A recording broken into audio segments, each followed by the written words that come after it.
napravimo klub veštaka koji može biti četvrtkom u 6. Ko došao, dobro došao i slušamo iskustvo. Miroslav je imao tako jedno zaduženje svojevremeno. Evo sad piši ga Miroslav u zapisniku. Ajde, piši u zapisniku. Piši ga. Branka će da te kontroliše. Ja ću da te kontrolišem. Petoro ljudi, ali su oni napravili veliki posao. A onda možemo da slušamo izuzetno iskustva gospodina Miroslava, onda profesora Vujanića.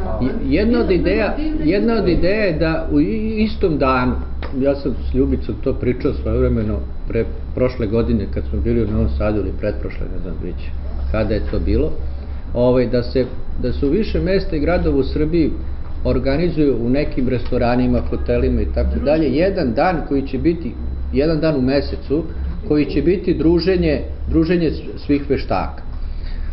Kada to postignemo tih, eto recimo, nek bude za prvi put Beograd i Novi Sad, možemo da uključimo i Čačak, Kraljevo, ne znam i tako dalje. Kada to postignemo, to neku redovnost tog druženja, onda možemo, ideja je da video vezom,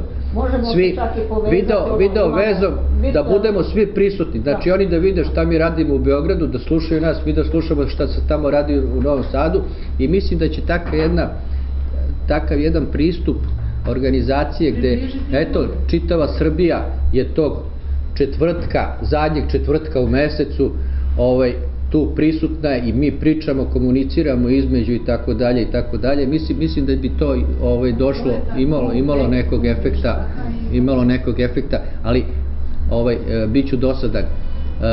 Ipak sada trenutno finansijski nismo sposobni za jednu takvu tehnološku inovaciju. Neće biti skupo, ako se mi skupimo, ne moramo mi čak ni te ugostiteljske objekte, ima objekata koji već ili u mesnoj zajednici, može se uvijek od mesne zajednice dobiti za određeni dan besplatno korišćenje sale. Ili evo vatrogasnih domova, to je moja grupa, mogu uvek, ako u Vojvodina toga ima, nema sela koje nema. Ja se izvinjam, moram da Požara, eksplode i tavari.